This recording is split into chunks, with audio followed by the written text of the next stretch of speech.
ఓం నమో వెంకటేశాయ. స్వరాజ్య ఫలదాయక స్వానంద ఫలనాయక గోవింద గోవింద. నకాంక్షే ద్రౌవంతద్గ్రహనికరమేఢీసు సదృశం నవోత్తానం పాదం చిరసుకృత సాధ్యం మమ విభో న సౌవర్ణం పద్మం ముఖగణ నిరీక్ష్యంచ కలయే కటాక్షం భో దేవా భవనమృతిహేతుం తమ వినా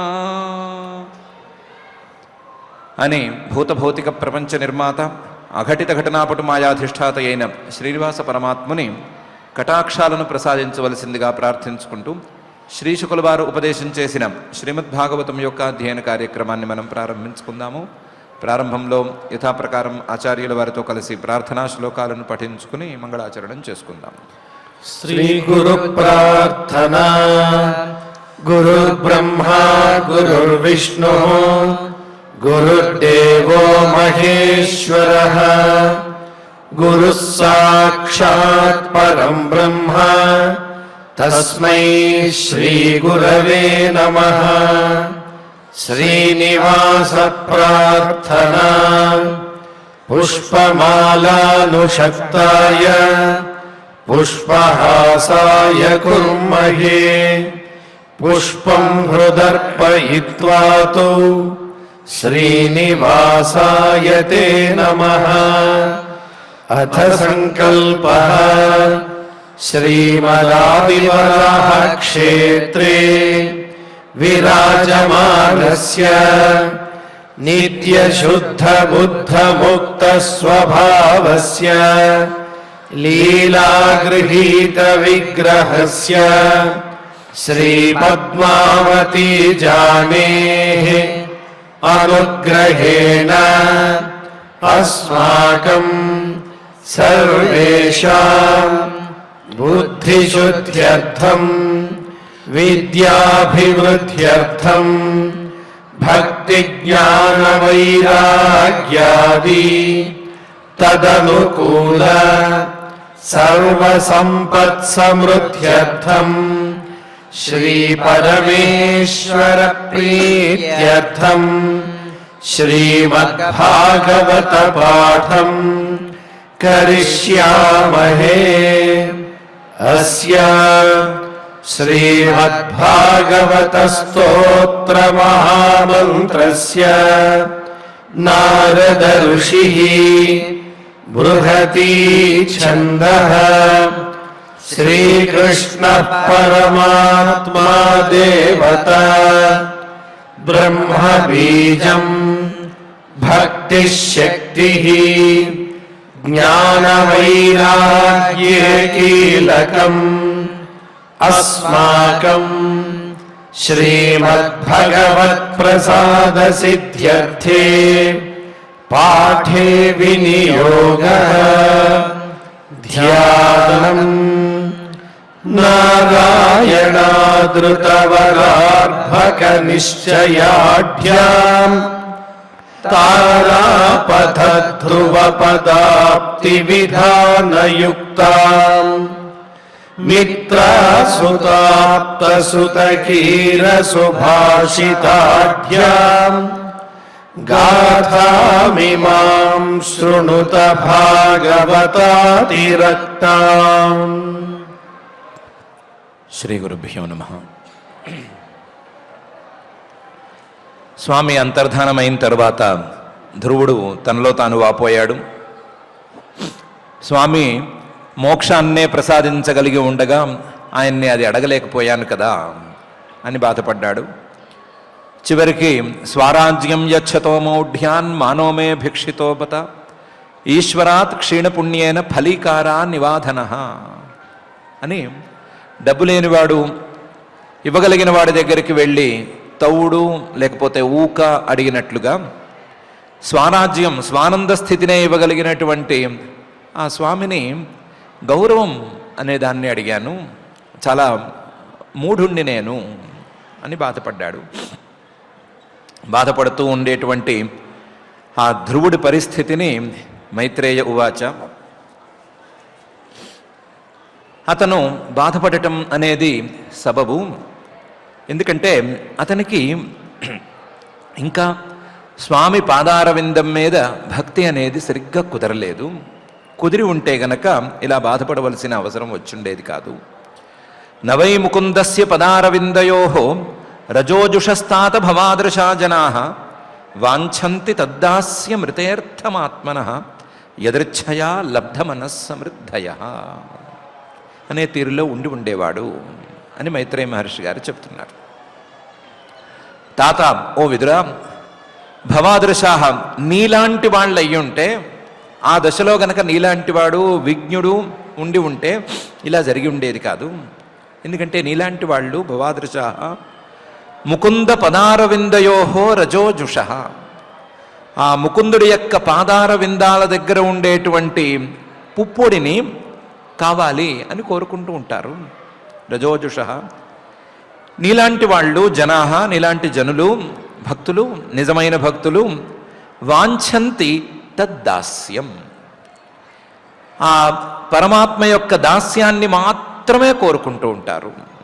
నేను ఎలాగైనా సరే నీతో కలిసి ఉండాలి, నీకు దాసుడిగా నీ దగ్గరే ఉండి ఉండాలి అనే కోరుకుంటారు.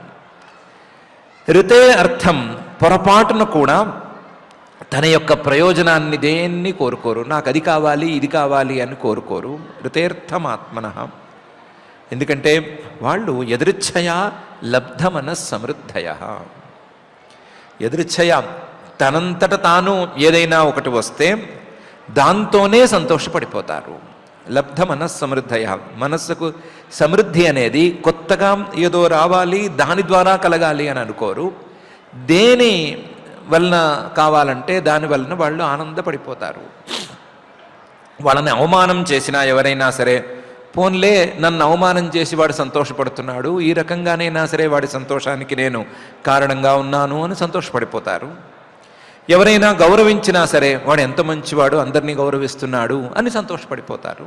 ఇలా ప్రతిదాని మీద సంతోషం అనేది వాళ్ళకి తెలుసు, కానీ దేన్నో కోరుకోవటం అనేది నీలాంటి వాళ్ళకి తెలియదు. పాపం ధ్రువుడు ఇంకా ఆ స్థాయికి చేరుకోలేదు కాబట్టి ఇలా ఇబ్బంది పడుతున్నాడు అని మైత్రేయ ఉవాచ. నవై ముకుందస్య పదారవిందయో రజోజుషస్తాత భవాదృశా జనా వాంఛంతి తద్దాస్య మృతేర్థమాత్మన యదృచ్ఛయా లబ్ధమనస్సమృద్ధయ అని. ధ్రువుడు వాపోతున్నాడు, బాధపడుతున్నాడు, కానీ నడవటమైతే నడుస్తున్నాడు కదా. నడుస్తూ ఉండగానే, ఇలా బాధపడుతూ ఉండగానే ఈ లోపల నగరం రానే వచ్చేసింది. నగరం వచ్చేసరికి నగరంలో ఎవరో వార్తాహరులు ఎవరో ధ్రువుడు వస్తున్నాడనే సంగతి చూశారు. అప్పటికి ధ్రువుడు బయలుదేరి 6 నెలలు మాత్రమే అయింది కాబట్టి 6 నెలల్లో ఏమేమి ముఖ కవళికలు అవన్నీ ఏం మారిపోవడంతో ఆ వార్తాహరులు పరిగెత్తుకు వెళ్ళి రాజుగారికి వార్త చెప్పారు, మీ అబ్బాయి గారు తిరిగి వచ్చేస్తున్నారండి అని. ఆకర్ణ్యాజమాయాంతం సంపరేత్య యథాగతం రాజా నశ్రద్ధే భద్రం అభద్రస్య కుతో మమ అని రాజుగారు ఆ వార్తను విశ్వసించలేదు అని మైత్రేయ మహర్షి గారు చెప్తున్నారు. ఆకరణ్య వార్తాహరుడు వచ్చి ఆత్మజం ఆయాంతం, మీ అబ్బాయి గారు వస్తున్నారండి, నేను చూశాను, దూరం నుంచి చూశాను అని చెప్పినా సరే రాజా నశ్రద్ధే, రాజుగారు ఉత్తానపాదుడు దాన్ని లెక్క చేయలేదు. ఎంతగా లెక్క చేయలేదు అంటే సంపరేత్య యథాగతం, పోయినవాడు తిరిగొచ్చాడు అంటే పోయినవాడు కోసం బాధపడుతున్న వాళ్ళు ఎలాగైతే నమ్మరో, ఎలాగైతే దాన్ని విశ్వసించరో అలా విశ్వసించలేదు. సంపరేత్య యథాగతం తథా రాజా నశ్రద్ధతే. ఎందుకని విశ్వసించలేదు అంటే అభద్రస్య మమ కుతో భద్రం అని అనుకున్నాడు. నేను పూర్తిగా అమంగళ స్వరూపుడినైపోయాను, నా చేతులారా నేనే నా పిల్లవాడిని అడవులకు పంపించేశాను, ఇలాంటి పాపాత్ముడికి మళ్ళీ పిల్లవాడు తిరిగి రావటం అనేటువంటి మంగళం ఎక్కడి నుంచి కలుగుతుంది అని బాధపడుతున్నాడు. బాధపడటంతో వార్తాహరుడి మాట నమ్మలేదు. ఆకర్ణ్యాత్మజమాయాంతం సంపరేత్య యథాగతం రాజా నశ్రద్ధే భద్రం అభద్రస్య కుతో మమ అని. వార్తాహరుడి మాట నమ్మలేదు, కానీ ఈ లోపల పిల్లవాడు తిరిగి వచ్చాడు అంటే అచిరాత్తవ సుత ఏష్యతి అనే నారద మహర్షి గారి మాట మాత్రం అదే సందర్భంలో గుర్తొచ్చింది. ఈ వార్తాహరుడి కంటే నారద మహర్షి గారి మాటే ఎక్కువ విలువైంది, అదే నమ్మదగింది అని అనుకుని శ్రద్ధాయవాక్యం దేవర్షే హర్షవేగేన ధర్షిత వార్తాహర్తురతిప్రీత హారం ప్రాదాన్ మహాధనం అని శ్రద్ధాయవాక్యం దేవర్షే, ఆ దేవర్షి నారద మహర్షి గారు చెప్పినటువంటి వాక్యం, మీ అబ్బాయి తిరిగి వస్తాడు, నీ కీర్తిని బాగా విస్తరింపజేస్తాడు అనేటువంటి వాక్యం ఉంది కదా, దాన్ని విశ్వసించాడు. ఆ వాక్యం గుర్తొచ్చేసరికి దాన్ని విశ్వసించేసరికి ఆ వాక్యము ఇప్పుడు వార్తాహరుడు తెచ్చినటువంటి వాక్యము రెండూ కలిసిపోయినాయి. కలిసేసరికి హర్షవేగేన ధర్షిత, చాలా సంతోషపడ్డాడు. ఎంత అంటే లోపల నుంచి హర్షం, సంతోషం అనేది వేగంగా తోసింది. ఆ తోపులాటకి ఒక్కసారి ఊగిపోయాడు. హర్షవేగేన ధర్షిత, ఊగిపోయి ఆ వార్త తెచ్చినటువంటి వార్తాహరుడి మీద చాలా ప్రీతిని ప్రదర్శించి వార్తాహర్తు అతిప్రీత, వచ్చిన వార్తాహరుడు మంచి వార్త తెచ్చాడు కదా, తెచ్చిన వాడి మీద ప్రేమను ప్రదర్శించి, ప్రేమను అలాంటి వాళ్ళ దగ్గర మామూలుగా మాటలతో ప్రదర్శిస్తే మర్యాద కాదు అని హారం ప్రాదాన్ మహాధనం, తన మెళ్ళో ఉండే హారాల్లో కల్లా చాలా విలువైన హారం ఒకదాన్ని తీసి దాన్ని వార్తాహరుడికి బహుమతిగా ఇచ్చాడు. ఏదో పాతకాలపు సినిమాల్లోనూ సీరియల్స్లోనూ చేసినట్లుగా మెళ్ళో ఉండే హారాన్ని తీసి ఇచ్చేశాడు. శ్రద్ధాయ వాక్యం దేవర్షే హర్షవేగేన ధర్షిత వార్తాహర్తురతిప్రీత హారం ప్రాదాన్ మహాధనం. అక్కడి నుంచి ఎక్కువ ఆలస్యం చేయలేదు. సదశ్వం రథమారుహ్య కార్తస్వర పరిష్కృతం బ్రాహ్మణై కులవృద్ధైశ్చ పర్యస్తోమాత్యబంధుభి అనే తీరులో బయలుదేరాడు. వెంటనే రథాన్ని సిద్ధం చేయమని ఒక ఆజ్ఞ జారీ చేశాడు. రథం ఎప్పుడూ రెడీగానే ఉంటుంది పోర్టికోలో, అందుకని వెంటనే దాన్ని ఎక్కాడు. ఆ రథానికి ఆల్రెడీ మంచి గుర్రాలను పూంచి ఉన్నారు. సదశ్వం రథం ఆరుహ్య, ఆ రథం అనేది మామూలు రథం కూడా కాదు, కార్తస్వర పరిష్కృతం, రథం మొత్తం బంగారంతో తాపడం చేసి పెట్టారు. అలా బంగారంతో తాపడం చేసినటువంటి గోల్డ్ ప్లేటెడ్ చారియట్ అది. దాన్ని ఎక్కాడు. ఎక్కేటప్పుడు అందరూ కలిసి రండి అని ఇంకొక ఆజ్ఞ జారీ చేశాడు. దాంతో ఆయన చుట్టూ ఉండేటువంటి బ్రాహ్మణులు, అలాగే కులవృద్ధులు వాళ్ళు, అలాగే అమాత్యులు, ఏదో ఆయనతో మంతనాల కోసం వచ్చినటువంటి మంత్రులు, వాళ్ళ ఇంట్లోనే ఉండేటువంటి బంధువులు, వీళ్ళందరూ కూడా బయలుదేరారు కలిసి. వాళ్ళందరితో కలిసి పర్యస్త ఈయన బయలుదేరాడు. సదశ్వం రథమారుహ్య కార్తస్వర పరిష్కృతం బ్రాహ్మణై కులవృద్ధైశ్చ పర్యస్తోమాత్యబంధుభి. ఇంతమంది బయలుదేరారంటే మరి హడావిడి మామూలుగా ఉండదు కదా. శంఖ దుందుభినాదేన బ్రహ్మఘోషేణ వేణుభి నిశ్చక్రామ పురాత్తూర్ణం ఆత్మజా భీక్షణోత్సుక అని వీళ్ళందరూ కలిసేసరికి మిగతా పరిచారకులు వాళ్ళు కూడారు. వాళ్ళు కొంతమంది శంఖాలు పట్టుకొచ్చారు. ఆ శంఖాలని వాళ్ళు పూరించారు. దుందుభులు భేరుల్లాంటివి కొంతమంది తీసుకొచ్చారు. వాళ్ళు వాటి శబ్దాన్ని చేశారు. అలాగే కూడా వచ్చిన బ్రాహ్మలు ఊరికే కూర్చోలేరు, లేదా నోరు ఆడించకుండా ఉండలేరు కాబట్టి వాళ్ళు వేదవాక్యాలను పలకటం మొదలుపెట్టారు బ్రహ్మఘోషేణ. వేణుభి, ఈ లోపల ఫ్లూట్స్ వాయించే వాళ్ళు కొంతమంది చేరి అవి వాయించారు. అంతా మంగళవాద్యాలు, మంగళ శబ్దాలు, వేద శబ్దాలతో కోలాహలం తయారైపోయింది. శంఖ దుందుభి నాదేన బ్రహ్మఘోషేణ వేణుభి, ఈ శబ్దాలన్నీ మంగళ శబ్దాలన్నీ కలిసినాయి. ఆ మంగళ శబ్దాలతో నిశ్చక్రామ పురాత్ తూర్ణం బయలుదేరాడు. తూర్ణం వేగంగా బయలుదేరాడు. పురాత్ నగరం కంటే బయటికి కూడా వచ్చేశాడు. మనసులో ఒకే ఒక కోరిక, ఆత్మజాభీక్షణోత్సుక, తన కుమారుణ్ణి ధ్రువుణ్ణి చూడాలి. చూడటం పూర్తిగా చూడాలి. అభీక్షణం, మొత్తం ఎదురుగా చూడాలి. అలాగే మొత్తం చూడాలి. అతను తపస్సు చేసి తిరిగి వస్తే ఎలా ఉన్నాడు అనే చూడాలి అనేటువంటి ఉత్సుకతతో మనసు నిండిపోయింది. అలాంటి ఆత్మజాభీక్షణోత్సుక అయినటువంటి ఉత్తానపాదుడు బయలుదేరాడు. మరి ఈయనొక్కడే బయలుదేరితే తల్లి ఏం కావాలి, పినతల్లి ఏం కావాలి అంటే వాళ్ళిద్దరూ కూడా బయలుదేరారు. సునీతి సురుచిశ్చాస్య మహిష్యౌ రుక్మభూషితే ఆరుహ్య శిబికాం సార్ధం ఉత్తమేన అభిజగ్మతు అని సునీతి పెద్ద భార్య, సురుచి చిన్న భార్య ఇద్దరూ కూడా మహిష్యౌ ఆయనకి ఇద్దరూ పట్టపురాణులే. ఇద్దరిలో ఒక ఆవిడ పట్టపురాణి, ఒక ఆవిడ పట్టపురాణి కాకపోవటం అని లేదు.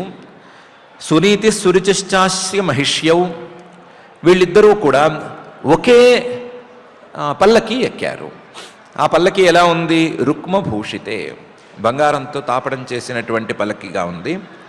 ఆ రుక్మభూషితే వాళ్ళు బంగారాన్ని బాగా అలంకరించుకున్నారు. ఎప్పుడు మేకప్లోనే ఉంటారు వాళ్ళు, కాబట్టి బంగారం బాగా దిగేసుకుని వాళ్ళు ఆరుహ్య శిబికాం సార్ధం ఉత్తమేన అభిజగ్మతు ఒకే పల్లకి ఎక్కి బయలుదేరారు. నిన్నటిదాకా కాస్త తేడాగా ఉంటేవాళ్ళు కదా, ధ్రువుడు ఇంటి నుంచి వెళ్ళిపోయిన దగ్గర నుంచి కలిసిపోయారు వాళ్ళు. పాపం చిన్న భార్యే సవితితో తొందరగా స్నేహాన్ని పెంచుకుంది కాబట్టి కలిసిపోయి ఇద్దరు ఒకే పల్లకి ఎక్కారు. పల్లకి ఎక్కేటప్పుడు పాపం సునీతి మరీ మంచిది కాబట్టి వాళ్ళిద్దరి మధ్య ఉత్తముణ్ణి కూర్చోపెట్టుకుంది.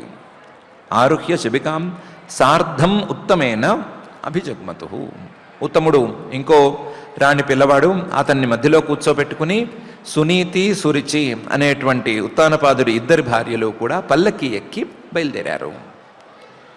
పల్లకి ఎక్కి బయలుదేరారు అని చెప్పుకోవటంలో ఆశ్చర్యమే ఉంది. వాళ్ళు బయలుదేరారు అంటే పోయేది కదా. అంటే ఒక చిన్న విషయం ఉంది. ఒకటి, రాయల్ ఫ్యామిలీల్లో ఏ ఇద్దరు ఒక వాహనం ఎక్కకూడదు అని రూల్ పాటిస్తారు. అదొక రూల్ వాళ్ళు పాటిస్తూ ఉంటారు రకరకాల కారణాల వల్ల. ఆ రూల్ని ఈరోజు బ్రేక్ చేశారు. ఇద్దరు కలిసి ఒకే వాహనం ఎక్కారు. ఇది కాక వీళ్ళిద్దరూ సవుతులు నిన్నటిదాకా పడకుండా ఇబ్బంది పడుతూ ఉన్నారు, ఒకళ్ళనొకళ్ళని అవమానం చేసుకున్నారు. అందులో చిన్న ఆవిడ పెద్ద ఆవిడని బాగా అవమానం చేసింది అని అనుకున్నాం కదా.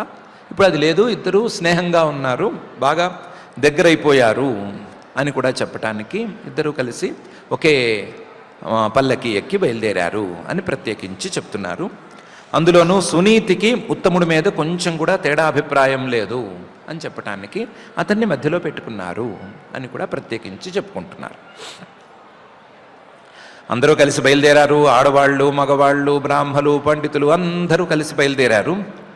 బయలుదేరి కొంత దూరం వెళ్ళారో లేదో తన్ దృష్ట్వోపవనాభ్యాసే ఆయాంతం తరసారథాత్ అవరుహ్య నృపస్తూర్ణం ఆసాద్య ప్రేమ విహ్వల అనే తీరులో ఉపవనం నగరం దాటి వనానికి దగ్గరగా చేరుతూ ఉండగానే ఉపవనం ఆ నగరం బయట ఉండేటువంటి వనానికి చేరకుండా ఉండగానే ఆయాంతం తం దృష్ట్వా ధ్రువుడు రావటం అనేదాన్ని తండ్రి గారు ఉత్తానపాదుడు చూశాడు.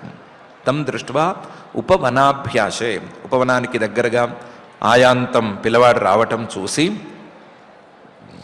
తరస చాలా వేగంగా రథాత్ అవరుహ్య రథం నుండి కిందకి దిగి నృప రాజుగారైనటువంటి ఉత్తానపాదుడు తూర్ణం చాలా వేగంగా పరిగెత్తుకుంటూ వెళ్ళి ప్రేమ విహ్వల ప్రేమతో తనను తాను మరిచిపోయి ఆసాద్య పిల్లవాడి దగ్గరికి చేరాడు.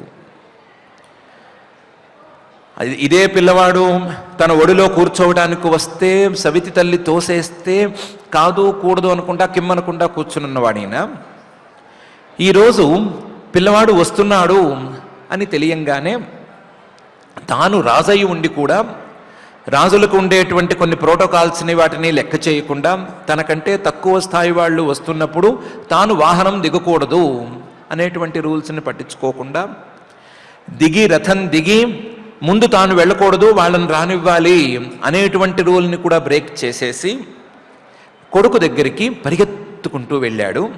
ఆ సమయంలో నేను రాజుని అని కానీ నేను ఇలా ఉండాలి, కొంచెం గంభీరంగా ఉండాలి, స్టైల్ కొట్టాలి అని కానీ ఏమీ ఆయన గుర్తులాలేదు. ఉన్నదల్లా ఒకే ఒకటి పిల్లవాడి మీద ఉండేటువంటి ప్రేమ. ఆ ప్రేమతో ఈరోజు వెళ్ళాడు. ఇదే పని ఆ రోజు చేసి ఉంటే ఒడిలోకి రానిచ్చి ఉంటే ఇంత హడావిడి అయి ఉండేది కాదు, కానీ జరిగింది. తన్ దృష్ట్వోపవనాభ్యాసే ఆయాంతం తరసారథాత్ అవరుహ్య నృపస్తూర్ణం ఆసాద్య ప్రేమ విహ్వల పరిరేభేంగజం దోర్భ్యాం దీర్ఘోత్కంఠమనాశ్వసన్ విశ్వక్సేనాంఘ్రి సంస్పర్శ హతాశేషాఘబంధనం. ఆ పరిగెత్తుకెళ్ళిన వాడు పరిగెత్తుకుంటూ వెళ్ళి పిల్లవాడి దగ్గరికి వెళ్ళి పరిరేభే అంగజం దోర్భ్యాం, తన 2 బాహువుల్లోనూ పిల్లవాడిని గట్టిగా పట్టేసుకున్నాడు, పిల్లవాడిని ముందు కావలించుకున్నాడు. పరిరేభే అంగజం దోర్భ్యాం. ఆ కావలించుకునేటప్పుడు దీర్ఘోత్కంఠమనాహ శ్వసన్, మనసులో ఎక్కడ లేని ఆనందంతో వచ్చేటువంటి ఒక రకమైన బీపీ లాంటి పరిస్థితి. దీర్ఘ ఉత్కంఠమనాహ, దీర్ఘం శ్వసన్, ఉచ్ఛ్వాస నిశ్వాసాలు దీర్ఘంగా అయిపోయినాయి, ఆనందంతో ఉబ్బితబ్బిపోతున్నాడు. ఆ పరిస్థితుల్లో దీర్ఘ నిశ్వాసాలు దీర్ఘోచ్ఛ్వాసాలు చేస్తూ మనసులో ఉత్కంఠతతో పిల్లవాడిని గట్టిగా కౌగలించుకున్నాడు. ఇదే పిల్లవాడిని ఇంతకుముందు కూడా కౌగలించుకుని ఉండవచ్చు, ఉంటే ఇంత పరిస్థితికి వచ్చేది కాదు. ఇతని తపస్సుకు వెళ్ళటమో 6 నెలలు తండ్రి బాధపడటమో ఉండేది కాదు. ఇప్పుడేదో జరిగింది, జరగటంలో ఒక మంచి కూడా జరిగింది. ఏం మంచి జరిగింది అంటే, ఈ ఉత్తానపాదుడు తన పిల్లవాడిని ఇప్పుడు ముట్టుకోవటం అనేది విశ్వక్సేనాంఘ్రి సంస్పర్శ హతాశేషాఘబంధనం అనే స్థితిలో ముట్టుకోగలుగుతున్నాడు. విశ్వక్సేనుడు ఆ శ్రీమన్ మహావిష్ణువు, విశ్వకు మొత్తం అన్ని వైపులా తన భక్త సేనలు కలిగినటువంటి మహానుభావుడు ఆయన. ఆ విశ్వక్సేనుడు తన చేత్తో ఈ పిల్లవాడిని ముట్టుకున్నాడు. కోర్స్ చేత్తో కాదు, చేతిలో ఉండేటువంటి శంఖంతో ముట్టుకున్నాడు. అదైనా చాలా గొప్పదే.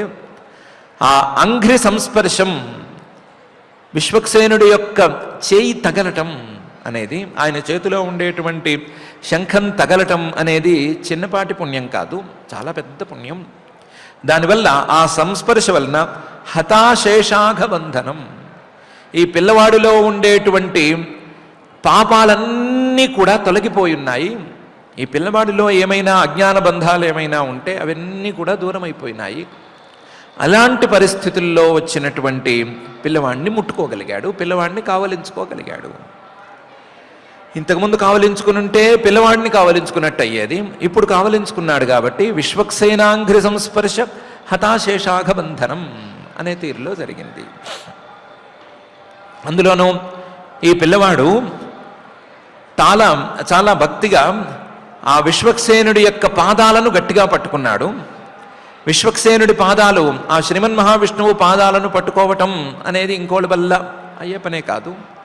అలాంటి అంఘ్రి సంస్పర్శ హతాశేషాఘబంధనం, ఆయన పాదాలను పట్టుకోవటం ద్వారా వచ్చినటువంటి పాపాలు పోవటం, బంధనాలు తొలగిపోవటం అనేటువంటి ఫలితంతో ఉండే పిల్లవాడిని పట్టుకున్నాడు. పరిరేభేంగజం దోర్భ్యాం దీర్ఘోత్కంఠమనాశ్వసన్ విశ్వక్సేనాంఘ్రి సంస్పర్శ హతాశేషాఘబంధనం. దాంతో అథాజిఘ్రన్ ముహుర్మూర్ధ్ని శీతైర్నయనవారిభి స్నాపయామాస తనయం జాతోద్దామ మనోరథ అనే తీరులో ఆయన ముందు అథ మొదలు కావలించుకున్న తర్వాత ఆజిఘ్రత్ ముహు మూర్ధిని, అతని శిరస్సు మీద ముక్కు పెట్టి ఆ శిరస్సును వాసన చూశాడు. పిల్లలకి, తమకంటే చిన్నవాళ్ళకి ఎవరికైనా సరే తల మీద ముక్కు పెట్టి ఆ తల మీద ఉండేటువంటి వాసన గనక చూసినట్లయితే వాళ్ళకి ఆయుష్ పెరుగుతుంది అని ధర్మశాస్త్రం. ముద్దు పెట్టుకోవటం అనేది ధర్మశాస్త్ర సమ్మతం కాదు వాస్తవానికి. దాని స్థానంలో ఈ పని చేయమని ధర్మశాస్త్రం చెబుతుంది. తల మీద ముక్కు పెట్టి ఆ ముక్కుతో తల మీద వాసన చూడాలి, వాసన చూస్తే ఆ పిల్లలకి ఆయుష్ పెరుగుతుంది అని. దానికి తగ్గట్టుగా ఆయన అథ ఆజిఘ్రత్ ముహు మూర్ధిని ఒకసారి కాకుండా చాలాసార్లు చేశాడు. ఆయుష్ బాగా పెరగాలి అని. ఆయన తల మీద ముక్కు పెట్టాడో లేదో కళ్ళలోంచి నీళ్లు కారిపోయినాయి. శీతైర్ నయనవారిభి స్నాపయామాస తనయం. ఈయన మాటికి ముక్కుతో ఆ వాసన పీలుస్తూనే ఉన్నాడు. వాసన పీలుస్తూ ఉండగా నీళ్లు కారిపోతూ ఉన్నాయి. ఆ కారిన నీళ్లు పిల్లవాడి తలకాయని తడిపేసినాయి. ఎంత తడిపేసినాయి అంటే, ఈయన ఏమన్నా పిల్లవాడు స్నానం చేసి ఎన్ని రోజులైందో ఏం పాడో అని తన కన్నీళ్లతో పిల్లవాడికి స్నానం చేయిస్తున్నాడేమో అన్నట్లుగా ఉంది. శీతైర్నయనవారిభి స్నాపయామాస తనయం. శీతైర్నయనవారిభి, కన్నీళ్లు చల్లగా ఉంటాయా గోరువెచ్చగా ఉంటాయా అంటే జాతోద్దామ మనోరథ, ఇతనికి కోరిక తీరింది, ఉత్తానపాదుడికి కోరిక తీరింది. అందులోనూ ఉద్దామ మనోరథ, 6 నెలలుగా ఒకే దిగులతో ఉన్నాడు, పిల్లవాడు ఏమైపోయాడు అనే దిగులతోనే ఉన్నాడు. అలాంటిది పిల్లవాడు వచ్చేసరికి 6 నెలలుగా తీరనటువంటి కోరిక తీరింది. ఇలా కోరిక తీరిన సందర్భంలో వచ్చిన ఆనంద బాష్పాలు కాబట్టి అవి చల్లగానే ఉంటాయి. కాబట్టి చన్నీటితో స్నానం చేయించాడు. అథాజిఘ్రత్ ముహుర్మూర్ధని శీతైర్నయనవారిభి స్నాపయామాస తనయం జాతోద్దామ మనోరథ అని తండ్రి వెర్షన్ ఇది. ఈ లోపల పిల్లవాడు తండ్రి ఇలా కావలించుకున్నాడు, ఆశీర్వదించాడు, ఇవన్నీ చేశాడు కాబట్టి అభివంద్య పితుఃపాదౌ ఆశీర్భిశ్చాభిమంత్రిత ననామ మాతరౌ శీర్ష్ణ సత్కృత సజ్జనాగ్రణీ అనే తీరులో ముందు తండ్రి గారికి నమస్కరించుకున్నాడు. అభివంద్య పితుఃపాదౌ, నమస్కారం ఎలా చేశాడు అంటే 2 కాళ్ళు పట్టుకుని చక్కగా దండం పెట్టుకున్నాడు తండ్రి గారికి. అభివంద్య పితుఃపాదౌ, ఎప్పుడైతే పిల్లవాడు కాళ్ళు పట్టుకుని దండం పెట్టాడో అప్పుడు వెంటనే తండ్రి గారు ఆశీర్భిశ్చాభిమంత్రిత, ఆశీర్వచన వాక్యాలను పలికాడు. దీర్ఘాయుష్యమస్తు అన్నాడో లేదా సురాజ్య ప్రాప్తిరస్తు అన్నాడో ఏదో అన్నాడు. ఆశీర్భిశ్చ అభిమంత్రిత, ఆయన్ని ఎత్తి మీద చేయి పెట్టి మరీ ఆశీర్వదించాడు తండ్రి గారు. అలాగే తండ్రి కొడుకులిద్దరూ 1-2 మాటలేవో మాట్లాడుకున్నారు, రహస్యంగా మాట్లాడుకోవాల్సిన మాటలేవో. అభిమంత్రిత అభివంద్య పితుఃపాదౌ ఆశీర్భిశ్చ అభిమంత్రిత.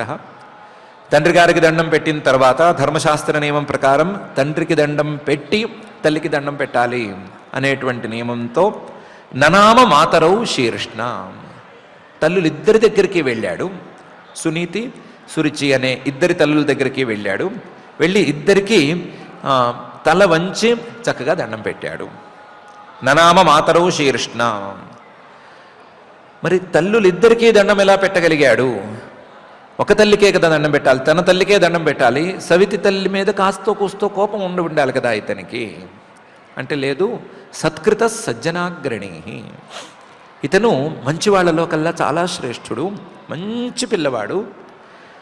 తనను ఆడుకోనివ్వలేదని తోశారని కోప్పడ్డాడే కానీ తల్లి మీద ఉంచవలసినటువంటి, అందులోనూ సవితి తల్లి మీద ఉంచవలసిన గౌరవంలో ఏమాత్రం లోటు చేసేటువంటి తత్వం కాదు. ఆవిడికి ఎంత గౌరవం ఇవ్వాలో అంత గౌరవం తప్పనిసరిగా ఇస్తాడు. అందులోనూ ఇప్పుడు శ్రీహరి దర్శనం పొందిన తర్వాత మనస్సంతా ప్రసన్నంగా మారింది కాబట్టి ఈ రాగద్వేషాలకు ఎంతో కొంత దూరంగా ఉన్నాడు ఇతను. అందువల్ల తన పినతల్లి మీద ఏమాత్రం తేడా చూపించలేదు. ఆవిడికి కూడా చక్కగానే దండం పెట్టాడు. తల్లికి ఎలా వినయంగా గౌరవంగా నమస్కారం చేశాడో అలాగే పినతల్లికి కూడా చేసుకున్నాడు. ననామ మాతరౌ శీర్ష్ణ సజ్జనాగ్రణీ. తల్లిద్దరూ కూడా ఇతన్ని ఆశీర్వదించారు. ఆ ఆశీర్వాదాలతో సత్కారాలను పొందాడు. సత్కృత. ఇలా తల్లి తండ్రి లేదా తల్లులు తండ్రి ఇద్దరూ కూడా ఇతన్ని నమస్కారం చేసినందుకు ఆశీర్వదించారు. ఆశీర్వచనాలను పిల్లవాడు పొందాడు. అభివంద్య పితుఃపాదౌ ఆశీర్భిశ్చాభిమంత్రిత ననామ మాతరౌ శీర్ష్ణ సత్కృత సజ్జనాగ్రణీ అని వీళ్ళిద్దరూ ఆశీర్వదించారు అని మహర్షి గారు చెప్తున్నారు. ఈ ఆశీర్వదించటంలో ఒక చిన్న విశేషం ఉంది, దాన్ని చెప్పుకోవాల్సిందే అని పై శ్లోకాన్ని లేవనెత్తుతున్నారు. సురుచిస్తం సముత్థాప్య పాదావనతమర్భకం పరిష్వజ్యా జీవేతి బాష్ప గద్గదయా గిరా అని.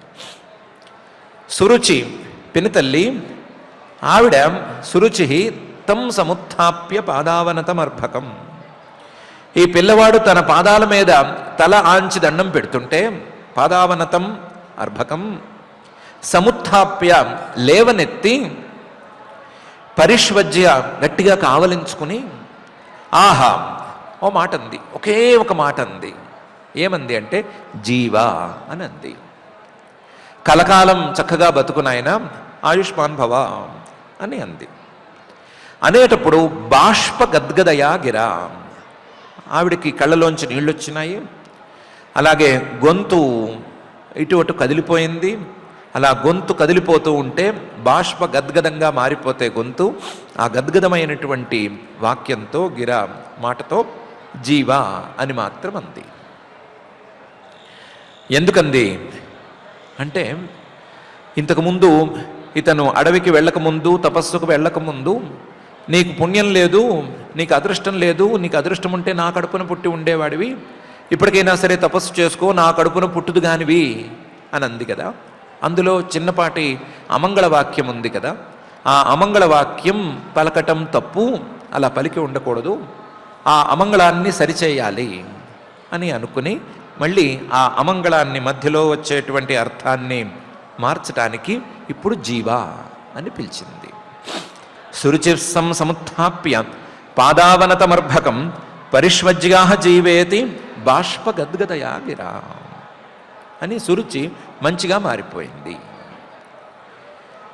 మంచిగా మారిపోయింది అంటే ఎందుకు మారిపోయింది? ఈవిడ సవితి అంటే సవితిగానే ఉండాలి, సవితి అంటే ఎప్పటికీ సవితిగానే ఉండాలి, ఎందుకు ఉన్నట్టుండి మారిపోయింది అంటే దానికి మహర్షి గారు కారణం చెప్తున్నారు. యస్య ప్రసన్నో భగవాన్ గుణైర్మైత్ర్యాదిభిర్హరి తస్మై నమంతి భూతాని నిమ్నమాప ఇవ స్వయం అని. ఈ పిల్లవాడు ధ్రువుడు యోగాభ్యాసం ద్వారా శ్రీహరిని ప్రసన్నం చేసుకున్నాడు. యోగాభ్యాసంలో మహర్షి గారు ముందే చెప్పారు మైత్రి, కరుణ ఇవన్నీ చాలా ప్రధానం అని. ఆ మైత్రి అనే దాన్ని చక్కగా సాధన చేశాడు. మైత్రిని సాధన చేశాడు కాబట్టి ఈ పిల్లవాడిని ఎవరు చూసినా మైత్రి ద్వారా శ్రీహరిని ప్రసన్నం చేసుకున్నాడు కాబట్టి ఈ పిల్లవాడిని ఎంతటి వాళ్ళు చూడటం తటస్థించినా సరే వాళ్ళు ఇతన్ని మైత్రీభావంతోనే చూడటం అనేది జరగాలి అనే స్థాయిని ఇతను పొందగలిగాడు. ఎందుకంటే యస్య ప్రసన్నో భగవాన్, ఏ వ్యక్తికైతే భగవాన్ ఆ శ్రీహరి ప్రసన్నుడవుతాడో, ఏ కారణాల ద్వారా ఏ సాధనాల ద్వారా ప్రసన్నుడవుతాడు అంటే గుణై మైత్ర్యాదిభి హరి. మైత్రి, కరుణ, ముదిత, ఉపేక్ష అనేటువంటి సద్గుణాలను అభ్యాసం చేయటం ద్వారా, సద్గుణాలను అభ్యాసం చేసిన వారికి ఆ శ్రీహరి ప్రసన్నుడవుతాడు కదా. ఏ వ్యక్తి పట్ల ఈ గుణాల వల్ల ప్రసన్నుడు అవుతాడో తస్మై ఆ వ్యక్తికి నమంతి భూతాన్ని, ప్రతి ప్రాణి కూడా అనుసరించి ఉంటుంది. ప్రతి ప్రాణి కూడా ఈ వ్యక్తిని తన మిత్రుడు అనే భావిస్తుంది. ప్రతి ప్రాణి కూడా ఈ వ్యక్తి మీద తన కరుణను చూపిస్తుంది, సంతోషాన్ని ప్రదర్శిస్తుంది. అంతే తప్ప ఏ ప్రాణి ఈ వ్యక్తి మీద కోపాన్ని కలిగి ఉండదు. తస్మై నమంతి భూతాన్ని. ఇది చాలా సహజంగా జరిగిపోతుంది. ఎంత సహజంగా జరుగుతుంది అంటే నిమ్నమాప ఇవ స్వయం. నీరు ఎలాగైతే పల్లానికి పారుతూ ఉంటుందో నీరు పల్లానికి పారటం అనేది ఎంత సహజంగా జరుగుతుందో అంతే సహజంగా ప్రాణులన్నీ కూడా ఈ వ్యక్తిని చూస్తే సంతోషపడటం, ఈ వ్యక్తిని మిత్రుడిగా భావించటం అనేది జరిగిపోతుంది. అందులో సురుచి అనే ఆవిడ లెక్కే లేదు. కాబట్టి ధ్రువుడిని చూసి సురుచి మళ్ళీ మంచిగా మారటం అనేది ధ్రువుడు చేసుకున్న సాధనకు ఫలితం, ధ్రువుడు చేసుకున్నటువంటి మైత్రీ సాధనకు ఫలితం. ఆ మైత్రీ సాధన ద్వారా శ్రీహరి ప్రసన్నం కావటం అనే దానికి ఫలితం అని మహర్షి గారు చెప్తున్నారు. యస్య ప్రసన్నో భగవాన్ గుణైర్మైత్ర్యాదిభిర్హరి తస్మై నమంతి భూతాని నిమ్నమాప ఇవ స్వయం అని.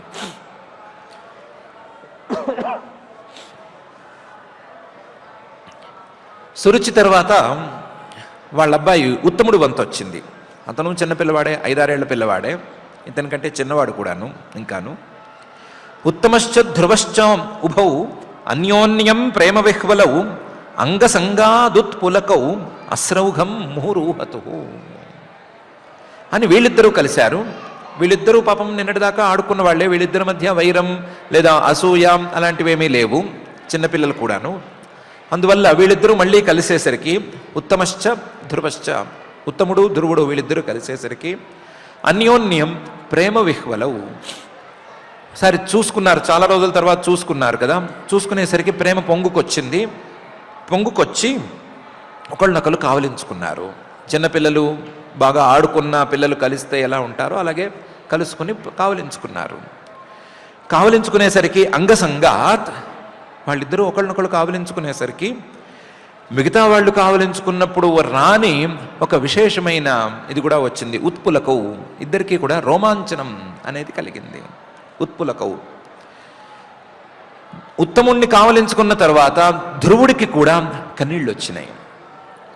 తండ్రిని కావలించుకున్నప్పుడు రాలేదు, సురుచిని కావలించుకున్నప్పుడు కూడా రాలేదు, కానీ ఉత్తముణ్ణి కావలించుకున్నప్పుడు మాత్రం కన్నీళ్ళు వచ్చినాయి. ఆశ్చర్యంగా ఉత్తముడికి కూడా వచ్చినాయి. అన్యోన్యం అశ్రౌఘం ముహురూహతు, కళ్ళలో నీళ్లు కుక్కుని ఇద్దరు పాపం ఎన్ని రోజులైందో కదా మన ఇద్దరం కలిసి, ఎన్ని రోజులైందో కదా మన ఇద్దరం కలిసి ఆడుకుని అన్నట్లుగా ఒకళ్ళనొకళ్ళు చూసుకున్నారు. ఉత్తమశ్చ ధ్రువశ్చోభౌ అన్యోన్యం ప్రేమ విహ్వలౌ అంగసంగాదుత్పులకౌ అశ్రోఘం ముహురూహతు అని ఉత్తముడు ధ్రువుడు కలిసినటువంటి ఇది కూడా చెప్తున్నారు. తర్వాతి వంతు సునీతిరస్య జనని ప్రాణేభ్యోపి ప్రియం సుతం ఉపగుహ్య జహావాధిం తదంగ స్పర్శ నిర్వృత అని తల్లి వంతు. సునీతి అస్య జనని, ధ్రువుడి తల్లి, ధ్రువుడికి జన్మనిచ్చినటువంటి తల్లి సునీతి, ఈవిడికి ప్రాణేభ్యోపి ప్రియస్సుత, పిల్లవాడు ప్రాణాల కంటే కూడా ఎక్కువ ఇష్టం. పిల్లవాడే ఇంతవరకు ఈవిడికి ఉన్న ఒకే ఒక గతి, పిల్లవాడి మీద ప్రేమనే పెంచుకుని ప్రేమను పెట్టుకుని ఆవిడ కాలక్షేపం చేస్తూ వచ్చింది ఎన్నో కష్టాల మధ్య. అలాంటి ప్రాణేభ్యోపి ప్రియం సుతం, ప్రాణాల కంటే కూడా ఎక్కువ ఇష్టమైనటువంటి పిల్లవాడిని చూసింది.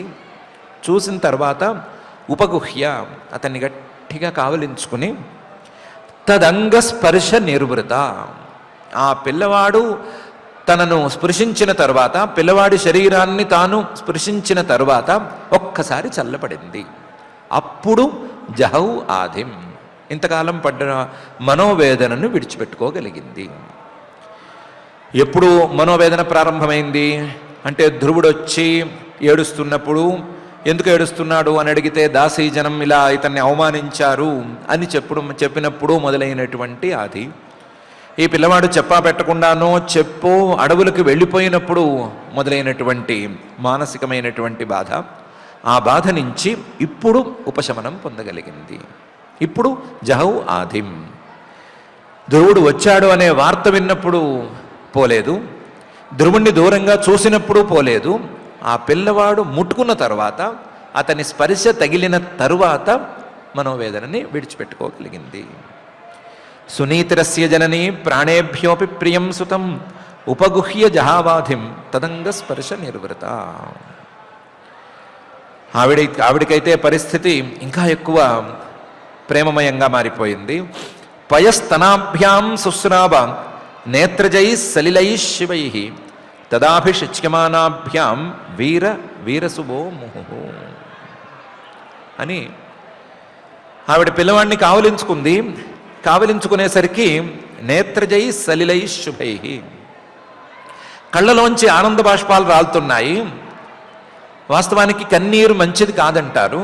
నిజానికి కన్నీరు గనక కింద పడితే, కన్నీళ్లు అనేవి వస్తే గనక అది ఒక రకంగా తప్పు అని ధర్మశాస్త్రం ప్రకారం ఆచమనం చేయాలి అని కూడా అంటారు. కానీ ఈ కన్నీరు అశుభం కాదేమో అనిపిస్తోంది. సలిలై నేత్రజై శివై, ఇవి మంగళకరమైనటువంటి నీళ్లు, ఎందుకంటే సంతోషంతో వచ్చినటువంటి నీళ్ళు ఇవి. నేత్రజై సలిలై శివై, ఈవిడ ఈ కన్నీళ్లు కారుస్తోంది, ఆనంద బాష్పాలు రాలుస్తోంది. ఆ రాల్చిన ఆనంద బాష్పాలు యథాప్రకారం పిల్లవాడి మీదే పడుతున్నాయి. అభిషేచ్యమానాభ్యాం, పిల్లవాడికి అభిషేకం జరిగిపోతోంది. జరిగిపోతూ ఉన్నప్పుడు ఈ లోపల ఇంకొక హడావిడి కూడా జరిగింది. ఆవిడ యొక్క మాతృహృదయం ఉప్పొంగేసరికి పయస్తనాభ్యాం సుస్రావ, ఆవిడ పిల్లవాడిని చూసింది కదా, పిల్లవాడి మీద ప్రేమతో ఉంది కదా, ఆవిడికి పాలు కూడా కారిపోయినాయి. ఈ పాలు కూడా పిల్లవాడిని అభిషేకం చేసేసినాయి. పయస్తనాభ్యాం సుస్రావ నేత్రజై సలిలై శివై సహ తదా అభిషిచ్యమానాభ్యాం వీరశుభ, వీరుణ్ణి కన్నది ఆవిడ.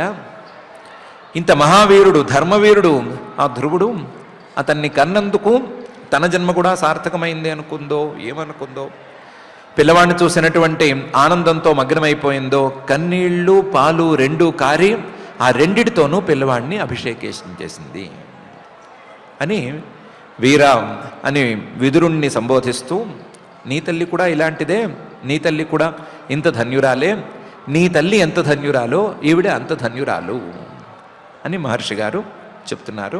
పయస్తనాభ్యాం సుస్రావ నేత్రజై సలిలై శివై తదాభిషచ్యమానాభ్యాం వీర వీరసువో ముహు అనే ఈ శ్లోకంలో.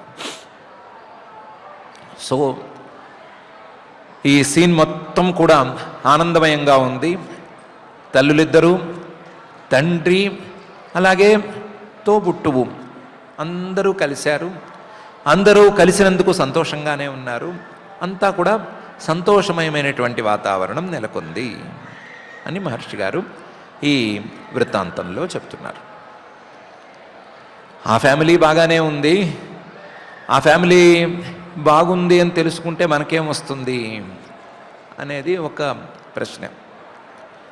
ఇంతకుముందు వాళ్ళందరూ ఒకళ్ళనొకళ్ళు ఏదో అనుకున్నారు, తర్వాత ఒకళ్ళు బయటికి వెళ్ళారు, మళ్ళీ లోపలికి వచ్చారు, అంతా హ్యాపీ అన్నట్టుంది.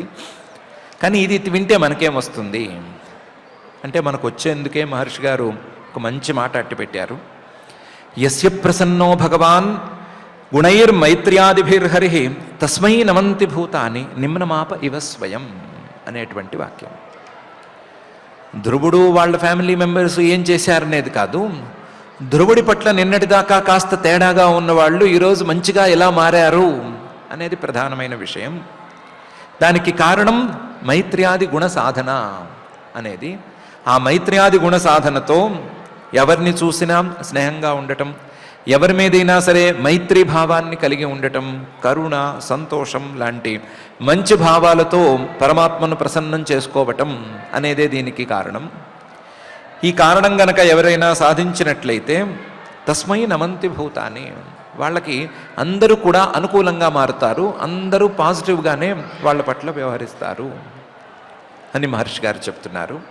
కాబట్టి ఈరోజు ఉన్న ఎపిసోడ్ మొత్తం మీదకి ఈ మాట చాలా ప్రధానమైన మాట. మైత్రి, ముదిత, కరుణ ఇలాంటి మంచి గుణాలతో గనక ఆయనను ప్రసన్నం చేసుకోగలిగినట్లయితే మనకు అన్ని వైపులా మంచే జరుగుతుంది, అందరూ మన పట్ల మంచిగానే ఉంటారు. మన మీద చాలామంది అసూయగా ఉన్నారని ఫీలింగ్ ఉంది, మన పట్ల ఎవరో ద్వేషంగా ఉన్నారని ఫీలింగ్ ఉంది, ఎవరో మనల్ని చూస్తే ఈర్ష్యపడుతున్నారు, మనం గొప్పగా ఉన్నాం కాబట్టి ఓర్వలేకపోతున్నారు అని రకరకాల ఫీలింగ్స్ అందరికీ ఉన్నాయి, ఎవరికి వాళ్ళకి విడివిడిగా ఉన్నాయి. కానీ ఇవన్నీ పోవాలి అంటే ముందు లోపల నుంచి ఈ మైత్ర్యాది గుణ సాధన, ఆ సాధనతో హరిని ప్రసన్నం చేసుకోవటం అనేది సాధ్యపడాలి అని మహర్షి గారు సూచన చేస్తున్నారు. ఆ సూచనని అందుకుని మైత్ర్యాది గుణాలతో అందరినీ మిత్రులుగా మార్చుకునేటువంటి ఒక అపూర్వ అవకాశాన్ని మనం పొందుతాము. మన పట్ల ఇలాంటి గుణాలతో ఉన్నా లేకపోయినా సరే ప్రసన్నం కావలసిందిగా ఆ భూత భౌతిక ప్రపంచ నిర్మాత, అఘటిత ఘటనాపటు మాయాధిష్ఠాత అయిన శ్రీనివాస పరమాత్మని భక్తిగా ప్రార్థించుకుందాము. ఇక పారాయణ కార్యక్రమాన్ని ప్రారంభించుకుందాము. ఓం నమో వెంకటేశాయ. ఆచార్యులు చెప్పినటువంటి అర్థాన్ని అనుసంధానం చేసుకుంటూ శ్రద్ధగా మనం ఈనాడు శ్రీమద్ భాగవతంలో చతుర్థ స్కంధంలో 9వ అధ్యాయంలో 36వ శ్లోకం దగ్గర నుంచి పారాయణ చేసుకుందాం. అథ శ్రీమద్భాగవతే పారమహంస్యాం సంహితాయాం చతుర్థ స్కంధే 9వ అధ్యాయే శ్లోకాః మైత్రేయ ఉవాచ న వై ముకుందస్య పదారవిందయోః రజోజుషస్తాత భవాదృశా జనాః వాంఛన్తి దద్దాస్య మృతేర్థమాత్మనో వాంఛन्ति తద్దాస్యమృతేర్ధమాత్మనో యదృచ్ఛయా లబ్ధమనః సమృద్ధయః యదృచ్ఛయా లబ్ధమనః సమృద్ధయః ఆకర్ణ్యాత్మజమాయాంతం ఆకర్ణ్యాత్మజమాయాంతం సంపరేత్య యథాగతం సంపరేత్య యథాగతం రాజాన శ్రద్ధతే భద్రం రాజా న శ్రద్ధతే భద్రం అభద్రస్య కుతో మమ అభద్రస్య కుతో మమ శ్రద్ధాయ వాక్యం దేవర్షేః శ్రద్ధాయ వాక్యం దేవర్షేః హర్షవేగేన ధర్షితః హర్షవేగేన ధర్షితః వార్తాహర్తురతి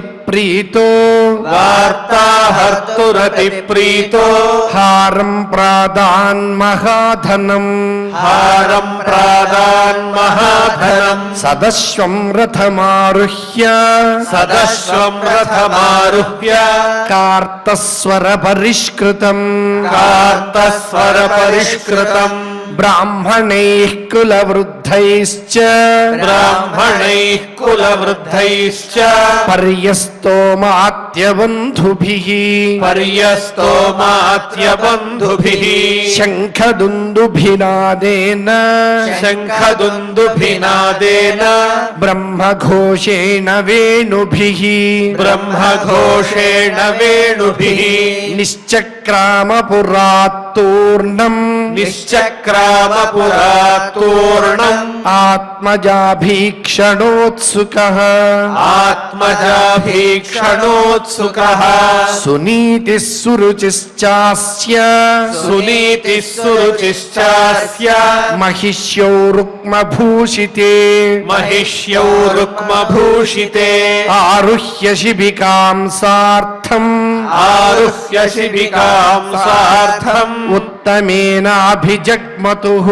ఉత్తమేనాభిజగ్మతుః తం దృష్ట్వోపవనాభ్యాసే తం దృష్ట్వోపవనాభ్యాసే ఆయాంతం తరసా రథాత్ ఆయాంతం తరసా రథాత్ అవరుహ్య నృపస్తూర్ణం అవరుహ్య నృపస్తూర్ణం ఆసాద్య ప్రేమ విహ్వలః ఆసాద్య ప్రేమ విహ్వలః పరిరేభేంగజం దోర్భ్యాం పరిరేభే గజం దోర్భ్యాం దీర్ఘోత్కంఠమనాశ్వసన్ దీర్ఘోత్కంఠమనాశ్వసన్ విశ్వక్సేనాంఘ్రి సంస్పర్శ విశ్వక్సేనాంఘ్రి సంస్పర్శ హతాశేషాఘబంధనం హతాశేషాఘబంధనం అథా జిఘ్రన్ముహుర్మూర్ధ్ని అథా జిఘ్రన్ముహుర్మూర్ధ్ని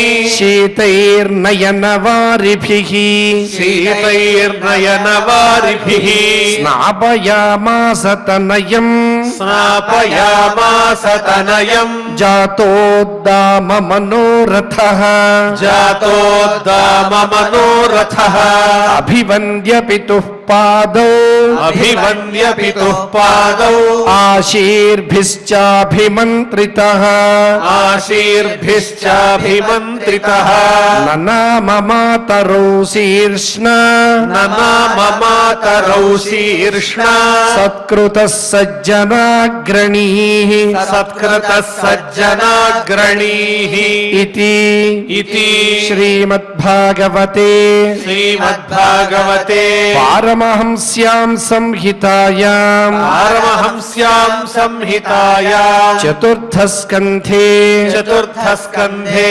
నవమాధ్యాయే నవమాధ్యాయే శ్లోకాః శ్లోకాః. పారాయణ కార్యక్రమాన్ని భక్తి శ్రద్ధలతో పరిపూర్ణం చేసుకున్నాం. ఇప్పుడు అందరం కలిసి క్షమా ప్రార్థనాదులు పలుకుదాం.